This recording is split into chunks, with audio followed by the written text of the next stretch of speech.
Pokoknya maka ngadaw itu Nabi Daud alaihissalam, ya Rabbi duh pangeran abdi, ij'al mugi ngajantenkeun Gusti khati'ati kana kasalahan kaula fi kafi dina dampa dengan kaula. Pasorot mangka jadi naon khati'atuhu kasalahan itu Nabi Daud alaihissalam fi kafi dina panangana dampal panangana kanjeng Nabi Daud alaihissalam maktubatan hana ditulis. Bismillahirrahmanirrahim. Alhamdulillahirabbil alamin. Wassalatu wassalamu ala asyrafil anbiya'i wal mursalin sayyidina Muhammad wa ala alihi wa sahbihi ajma'in. Wala haula wala quwwata illa billahil aliyyil azim. Qala al-musannif rahimahullahu ta'ala wa nafa'ana bihi wa bi ulumihi fid dharain amin ya rabbal alamin. Sakumaha anu geus dicaritakeun bahwa pagawean ati urang kawajiban ati urang teh nyata kudu aya we terus siji dina rojaah sing gede hate sing aya target anu positif dina nggone ngalakonan ibadah urang. Sabab lamun teu boga target mah da kabehanana oge monoton ibadah. Lamun teu boga target mah sok urang ayeuna mun tama boga gawe boga target kauntungan sakieu. Teu ayeuna keur anu bangkit. Jadi moal ayeuna maleuweung moal monoton moal. Nah, jadi engke teh ayeuna mun tamah hadirna ati urang, khusukna ati urang, terus ieu ayeuna mun tamah semangatna bangkitna ati urang dina jero ibadah eta teh karana sebagian aya target-target eta. Aya target-target eta. Tingali ayeuna mun tanu bisnis tingali usaha. Pangna ayeuna semangat teh dina jero usaha na dina jero bisnisna eueuh malaueuh ulang cileung celik karena aya target-target eta. Karena lamun malaueuh geus kamu ayeuna ahli bisnis jal kadeah katipu malaueuh. Kaduanya eta kewajiban ati urang teh nyaeta kudu sing aya kahariwang kamlang. Ulah cilereunting, ulah enjoy nembae ngaji geus sapenting jepot ieu menyetekan teka surga. Dah ya nuhun tamah dina keterangan oge. Karek ngalengkahkeun geus hapus.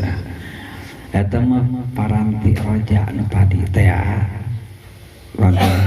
ari haufna kumaha haufna teuing nyata aya ngaji pantar kieu model kieu teuing aya salat ayeuna model kieu mah ting kapangi ting moal ting ieu teh ayeuna mun tamu boro-boro diganyar ting ditampi ka Allah ting ayeuna teu aya model kieu mah kitu tah kudu ayeuna mun tama aya rasa.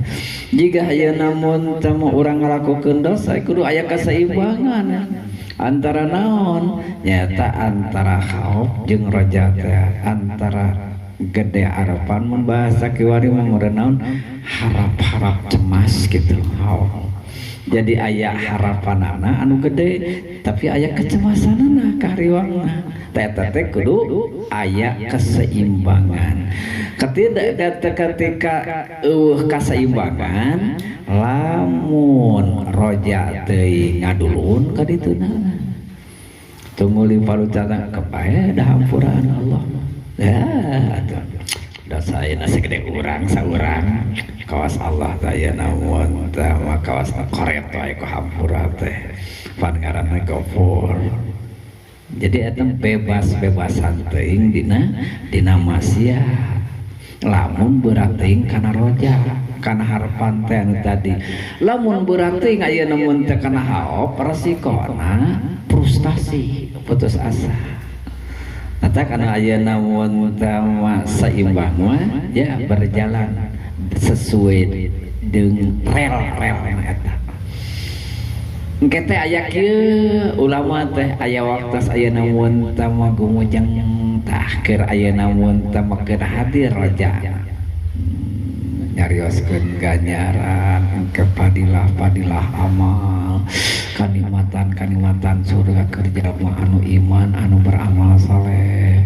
Tapi engke teh aya waktosna nangis ketika ayeuna itu ayeuna mun tama neraka siksa beban Allah keur jelema anu kieu terutama ayeuna mun tama hati-hati anu kalalotor tina dosa hasud tina dosa ghibah tina dosa ayeuna takabur jeung saleba geuning urang da geus dituntut ku urang diaja Allah lawang aya ningali ka dinya lamun ningali ka dinya wungkul lawang geus mata ayeuna putus asa ya urang teh gerak ka ditu lain gerak ka dieu lain kitu lain kieu heuda atuh ayeuna mun teh mah eta kana ati teh nya rai deui eta ayeuna mun teh panyakit ria takabur hasud tuluy ayeuna mun teh mah sum'ah ujub eta dalam mun ayeuna ngaleret kana hauf mah geus putus asa kan ayeuna mun taret deui tuh kana bab rahmat bab hampura Allah raja deui cager deui tapi ulah di dinya hungkul engke lamun ayeuna di dinya hungkul terus saya ngaduh bae hampura Allah maha luas tadina khauf dina roja teh nyaeta aya khauf roja kelas umum mukmin. Jadi sanajan ayeuna mun teu jelema bolokot ku dosa modal ayeuna mun teh mah urang-urang kieu 1000 kali lalawara tetep we kudu aya khauf kedap tetep cuman ieu kualitasna moal saperti nyata kualitas khaufna para ulama tetep ieu kualitas khaufna nu aya di urang teh moal saperti kualitas khaufna nu aya di para wali komo mun nu aya di para nabi tah para nabi mah kieu para nabi mah ayeuna mun teh mah kieu geuning kamari ayeuna junjunan Kangjeng Rasulullah sallallahu alaihi wasallam karek aya heab hawa ayeuna hareudang bayeuyang gitu karek aya gelembug ayeuna ukur ayeuna mun teh mah angin tos matak pias pamanteuna jiga kumaha lamun angin akhirat jiga kumaha lamun panas bae di dunya oke urang lah gitu para naskieun aduh nih hadang teuing nya bari ayeuna mun teh jebras-jebris geuning hadang teuing kumaha lamun aya panas engke. Jadi orang-orang anu peka mah jol ka ditu. Jadi naon wae kanyari kapulih karipuh nu ayeuna teh tidak ada apa-apa teh kebul-kebulna. Lamun panas ayeuna lain bandingkeun jeung panas engke. Tah ieu teh di antarana ayeuna mun teu urang ka Mekah teh saur ayeuna Al Habib Abdullah Al Haddad Ba'alawi bahwa dimulai berangkat ti imah eta kudu digambarkeun dibandingkeun kehidupan engke di akhirat. Dimulai ayeuna mana kege aya paeh ge bakal ninggalkeun anak, bakal ninggalkeun keluarga, bakal ninggalkeun imah, bakal ninggalkeun pakasaban. Ieu aing deuk ieu hadian ditinggalkeun. Kamu lamun ditinggalkeun nya ieu teh ditinggalkeun 40 poe. Tapi kayeuna hujan ti mata teh keluarga anu deuk ninggalkeun, deuk ditinggalkeun teh. Teu asa moal papanggih deui.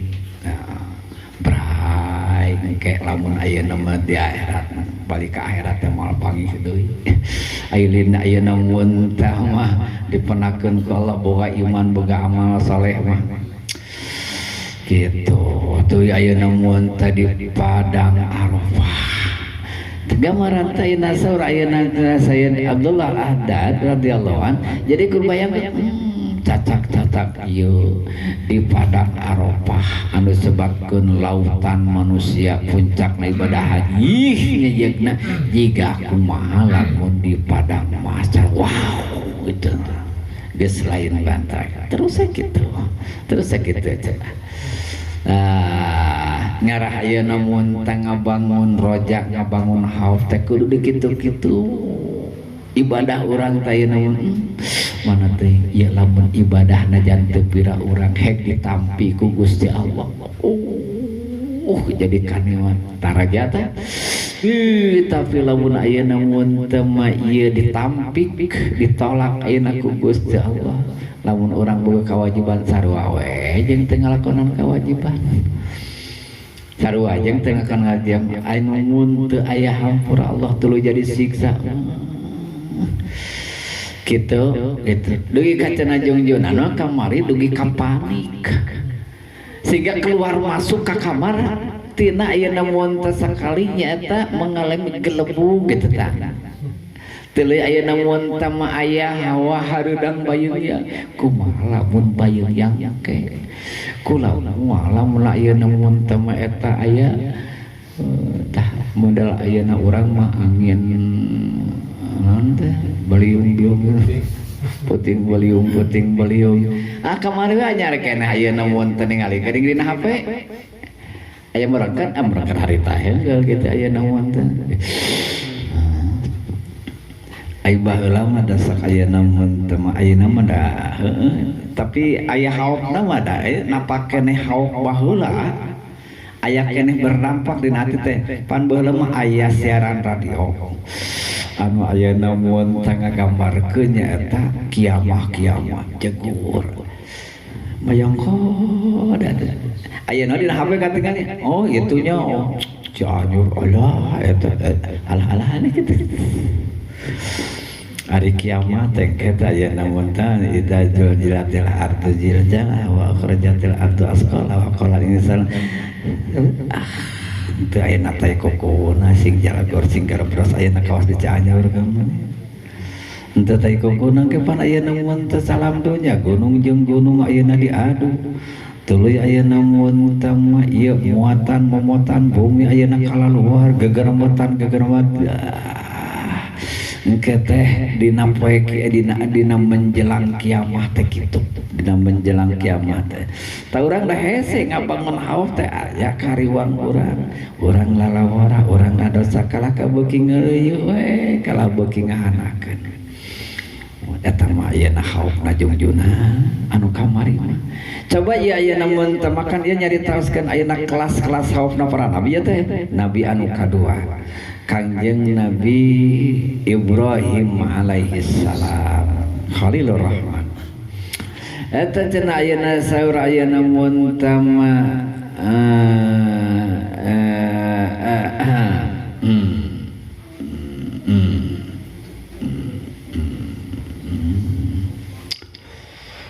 ya Sayyidina Abu Darda radhiyallahu anhu ieu mah sahabat aya jungjunan ieu berarti Khalilur Rahman sanes ayeuna Kangjeng Nabi Ibrahim ya apana ayeuna mun teu saeur gelarna jungjunan teh 200 hiji gelarna jungjunan teh Khalil masuk ayeuna ka jungjunan jadi ayeuna mun tama saur Sayyidina Abu Darda radhiyallahu an mantena pernah ngadeg-degna ngageterna manah junjunan Kangjeng Rasulullah sallallahu alaihi wasallam ketika mantenanana ngadeg nyaeta barena tepat eta cenah kadangu norok-norokna manah ayeuna junjunan dina jarak 1 mil masyaallah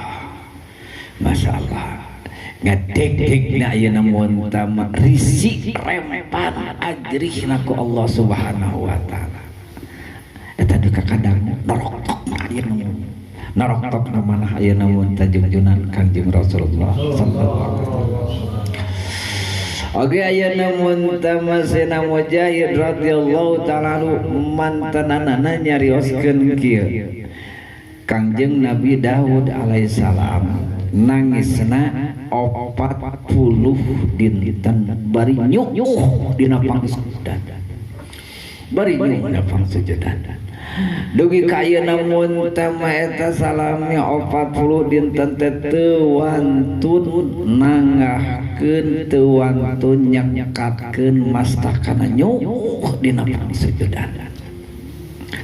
Dugi ka ayeuna mun tama tina cai soca nangisna Kangjeng Nabi Daud teh ciga ayeuna mun tama nyepor pepelakan jujukutan.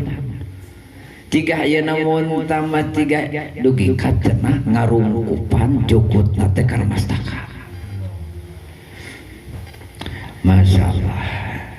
Apaan para nabi teh urangnya apal masuk. Apal para nabi teh masuk peraosan dosa. Lain ayeuna dosa anu sebenarnya peraosan dosa. Ai ka nabi gitu peraosan dosa. Apaan urang wajib nekadikeun bahwa para nabi mah nyata mah masuk ari ayeuna taubat peraosan dosa.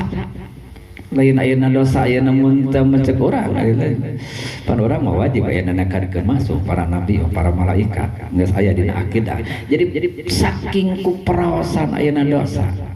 Kan kieu dina sapoe riwayat.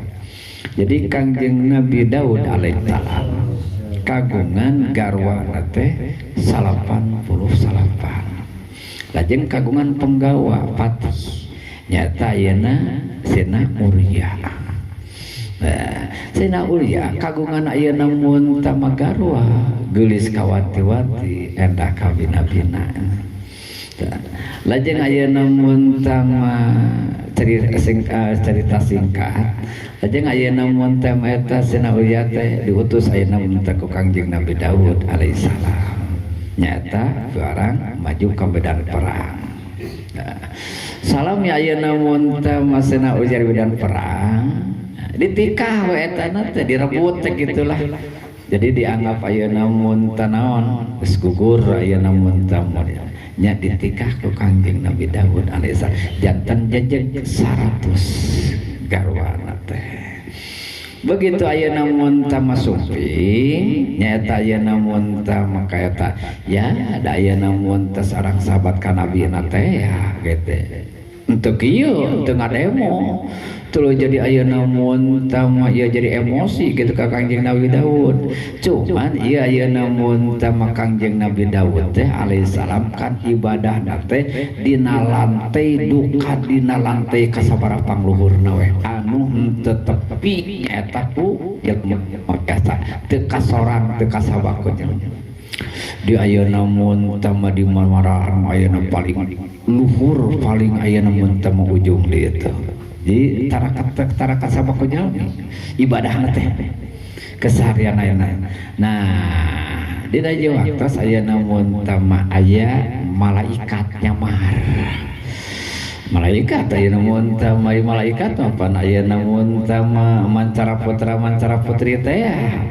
Nah, begitu ayeuna mun teu nuju ibadah, nuju ayeuna mun teu ibadah, dina ayeuna mun teu narana. Lajeng ayeuna mun teu torojog tampal ratan teh. Jaga ayeuna mun teu kakapayunan Kangjeng Nabi Daud alaihissalam. Kaget Kangjeng Nabi Daud. Nah, datara aja jelema anu bisa nyorang ka dieu ari ieu. Dah gitu. Awalna teh ya Nabi Allah abdi teh teh lah segesna mah keur ayeuna mun teu nuju aya kasus jeung ieu jalmi teh gitu. Abdi bade ngadukeun ayeuna mun teu perkara ieu teh aya ieu masalah. Ya. Oh gitu nya matak abdi ka dieu. Begitu ayeuna mun teu naon urusan salahna. Kieu kulan abdi teh bade nyuhunkeun keadilan. Bade nyuhunkeun keadilan. Ieu teh ayeuna mun teu masalah ka abdi. Ieu teh garwana teh ayeuna mun tama 88. Sedangkan abdi ayeuna mun tangan hiji-hijina ieu ayeuna istri teh. Ieu abdi ngan hiji direbut kulan ku ieu ayeuna kudu lor abdi. Ditikah atuh pan nabi mah ayeuna mun teu fotonah teh cerdas teh sensitif teh. Aduh ieu mah ka aing. Ieu mah ayeuna mun teu kaku tah dosa nu ngaraos dosa eta pada teu dorakan teu. Kana we ayeuna teu dorakan teu gitu. ngan perawasan kaos Kanjeng Nabi Adam alaihissalam gitu doang bahwa di teu neraka teu cek urang mah ngan perawasan anjeunana gitu. Kan perawasan anjeunana Kangjeng Nabi Daud kadar perawasan dosa eta ngarebut ayeuna mun teh mah bojona ayeuna mun teh nikah ayeuna mun teh bojona Uria teh sakitu perawasan dosana teh dugi ka ayeuna mun teh mah eta nyegug nangis dina ayeuna mun teh dina sujudna 40 dinten dugi ka ayeuna mun teh jujukutan jadi tina cigah kacebor ku socai-socana Kangjeng Nabi Daud alaihissalam dugi ka ayeuna jujukutan anu janten ngarimunan mastakana. Masya Allah cigah dicebor ku ci hujan lajeng ayeuna mun tama aya suara tan katinggalan aya suara ayeuna mun tama ti jomantara ya Daud ajaun ari anjeun teh Daud kunaon tapi ka nyuuh kitu nah ayeuna banget lapar lamun ayeuna mun teh banget lapar ku kuring dek dibere dahar cek suara di jomantara atau memang anjeun teh teh saking ayeuna mun teh kahausan tapi ka teu usik-usik nyuk we dina pangsujudan lamun kahausan dek dibere nginum lamun kalaparan dek dibere dahar lamun teu boga pakaian teu boga baju dek dibere pakaian lajeng ayeuna mun tama eta ieu ayeuna mun tama naon pahtarokol min hari jaubi barang diasongkeun teh ayeuna mun tama Masya Allah barang diasongkeun teh diantarkeun rokrak kitu kai pahtarokol min hari saking panas ieu ayeuna mun tama teu tuang teu leueut karena ayeuna mun teh mantenana khaufna risi nak ku perawasan dosa seperti kitu panas kan ayeuna lapar teh kosong beuteun teh lapar kosong beuteun teh panas hawana teh tapi katena karena kadulukeun Allah padahal cek urang teh neraka teh fa anzalallahu ta'ala alai at-taubat wal maghfirah mangkatinya Allah nyaeta maparin wahyu maparin SK bahwa tobat Kangjeng Nabi Daud ditampi ku Gusti Allah bahwa Allah ayeuna mun ngalungsurkeun maghfirah pangapunten penghapusan dosa ka Kangjeng Nabi Daud alaihissalam.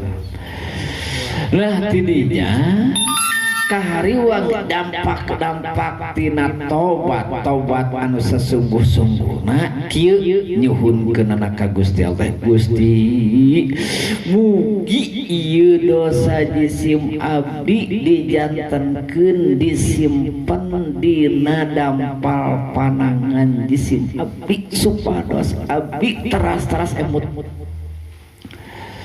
teras-teras ayeuna mun tama lajeng ayeuna mun tama eta dosa-dosa kalepatan Kangjeng Nabi Daud alaihissalam atas panyuhunkeunana Kangjeng Nabi Daud ka Allah atas munajatna Kangjeng Nabi Daud ka Allah Subhanahu wa taala lajeng ayeuna mun tama diserat dina dampal panangan diserat dina dampal.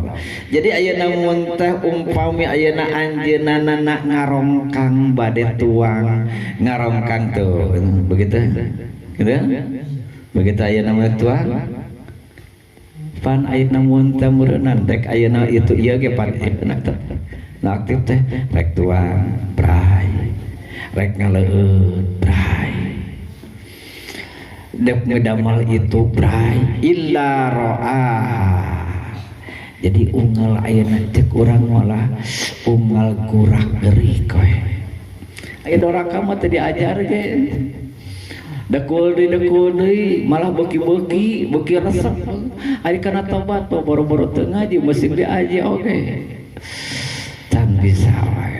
Daek ayeuna mun teh diajar gitunya diajar ulah ayeuna enjoy ting da urang teh ayeuna aya kayakinan urang teh dina ati teh rek pae teh ayeuna mun tah maka diteuna teh ayeuna mun tah barjah kubur siksa nikmat gitu kubur teh poek caang teh urang deuk ayeuna mun tah mah aya dina poek rek aya dina caang kubur teh tuluy ayeuna mun tadi kubur teh heureun lega ai ya teu meunang heureun meunang lega di kubur teh makanan minuman jeung bawa kaur kalabang orai ai dek aya dina ayeuna mun teh mah orai dek dina ayeuna mun teh mah aya dina makanan kanikmatan ayeuna mun teh mah kubur ai kubur urang teh ieu teh dek jadi raudhatun min riyadil jannah dek jadi hufratun min hufarin nar teh Allah ya saliwat teh mah kudu kitu kudu aya we pikiran eta teh ulah ayeuna blank teuing ulah blank teuing kudu make rem we ulah ayeuna blong teuing ulah blong teuing.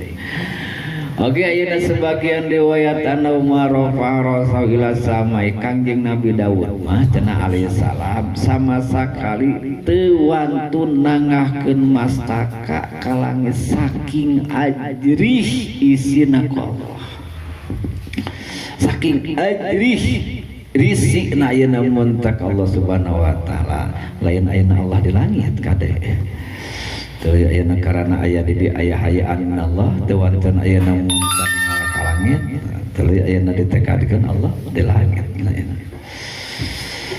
wa kana yaqulu fi munajati paranti munajatna teh kieu cenah paranti haharewasaran komunikasi sareng Allah teh kieu bahasana Kangjeng Nabi Daud alaihissalam ya Allah ilahi pangeran jisim abdi di mana-mana jisim abdi tos emut kana dosa-dosa asa heureut di alam dunya asa heureut di alam dunya jeung sakuring bungkigna jeung palataranna di alam dunya teh asa tak urang mah dun saya seharian dari mana-mana teu boga duit karasanya asa heureut dunya teh kitu ari ayeuna loba dosa kumaha kalah ka asa lega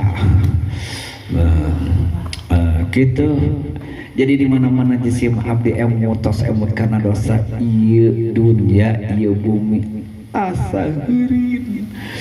Tapi di mana-mana jisim abdi emut karena welas asihna Gusti kana kadeueuh Gusti irtadat ilayya ruhi kakara ayeuna mun tama sadar deui pangajian teh kakara lilir deui nu tadina sumpah ta ieu mah babroja idza dzakartu rahmataka babroja idza dzakartu khati'ati babahau mata kalaun ayeuna mun teu mah aya rojaan haupungkul tadi naon atos putus asa atos frustasi tidak ada ayeuna mun tah harapan tapi begitu red mah kana rahmat jol deui harapanna muncul deui harapanna muncul deui eta lamun ayeuna mun tah madina kendaraan mah aya musim ngagas aya musim rem sok ayeuna mun tah mobil wah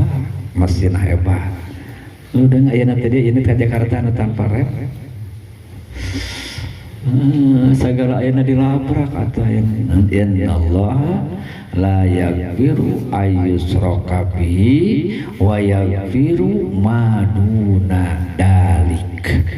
Jadi saestuna Gusti Allah Subhanahu wa taala moal ngahampura marek ngahampura Gusti Allah innallaha la ayyushraka bihi di mana-mana jelema anu kufur di mana-mana jelema anu musyrik ka Gusti Allah Subhanahu wa taala luar ti eta mah luar ti musyrik ulah ti kufur mah wa yaghfiru masih aya harapan malah gede harapan diampuni dihampura ku Gusti Allah wa yaghfiru ma duna dalik, di bawah dosa kufur, di bawah dosa musyrik masih keneh luas hampura Allah Subhanahu wa taala.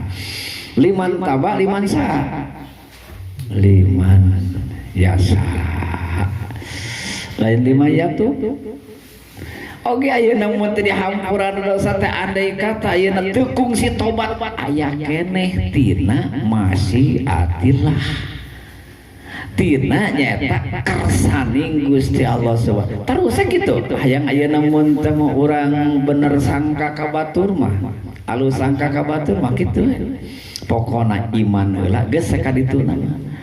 Jelema ayeuna iman tuluy ayeuna tukang mabok, tukang lacur jeung sebagainya. Apaan lain ayeuna kufur lacur mah? Apaan lain kufur mabok mah? Apaan lain kufur ayeuna aya korupsi mah lain? Tuluy ayeuna mun teh maot eta pasana. Wa yaghfiru ma duna dzalika. Datang fungsi tobat. Apaan lima yasa? Meureun urang ayeuna geus keukeuh hayang goreng sangkah wae ka baturna kitu. Lata kalaupun ayeuna mun teh dosa boro-boro sapatar kitu dosa musing ayeuna mun teh mah ukur sagede sikit sasawi anggar kali siksa. Lamun Allah ngarasakeun nyiksa yu'adzibu may yasa yaghfiru liman yasa wa yu'adzibu. Jadi lain ayeuna mun teh mah yaghfiru lain di mana? Ya tuh bener. Oh ya yu'adzibu lain di mana? Lain di mana ayeuna mun teh mah aso. Di mana sih? Kumaha kersane Gusti Allah. Tak urang anu kudu bener-bener tong dijagokeun teuing, tong diandalkeun teuing amal mah. Amal mah 1000 kali hebat, 1000 kali gatel tong sok ngajago-jago, sok tong sok ngandal-ngandal kana amal datang puting kumaha. Tapi anu geus jelas mah, anu geus pasti mah urang teh aya iman eta lah kan pasti ya. Iman mah. Jadi iman mah nyaeta aya mun tengah halangan tina langgengna dosa. Jadi tina langgengna siksa. Jadi adapun ayeuna disiksa tina dosa-dosa lain tetap akhir-akhirna ujung-ujungna ka surga. Da aya iman teh. Kamari teh ya ayeuna mun teh urang kafir, urang ayeuna Islam pagulung-gulung di neraka. Teh ayeuna mun teh ngobrol eta bejana ayeuna mun teh Islam ayeuna dek asup ayeuna ka surga nya tapi sarua geuning jeung geuring aja. Kadang darat aing mah puguh sebuah di dunya sia mah di dunya ayeuna ka qol ayeuna sarua jeung aing aya di neraka. Benu Allah Subhanahu wa taala. Ninggal ayeuna jalma muslim, jalma Islam digogopok ku urang-urang kafir. Malaikat cokot ayeuna mun teh jelema-jelema anu Islam anu keur ayeuna disiksa eta teh ayeuna digogopok ku urang-urang ayeuna mun teh kafir teh sarua ring dewek geuningan sia teh ayeuna iman salat ngaji oge sarua disiksa. Jadi jelek dilewek. Nah, ketika ayeuna mun teh Allah merintahkeun ayeuna mun tanya nak eta jalma anu keur disiksa teh bareng jeung urang ada dasar wa sagolong ayeuna panyiksaan mah. Nah, Aisyah tara ka mana euy? Hanas ku aing tadi digogopok gitu. Si ieu mah pan boga iman, mana mah cicing we di dinya. Moal aya batasna, si ieu mah da boga iman. Angkat ayeuna mun tatina siksaan nerakana da ka mana nya dikasupkeun ka surga da boga iman. Ngegel curug teh Allah ngadaukeun rubama yawaddul ladzina kafaru law kanu aing ge mun baheula latur pada latur, maling pada maling, madog pada madog. Tuluy ayeuna mun teh mah maksiat tukang maksiat tapi geuningan si eta mah 1000 kali maksiat ge daya imanan aing mah eueuh imanan. Rubama ya hayang teuing mun baheula aing ge boga iman, boga Islam.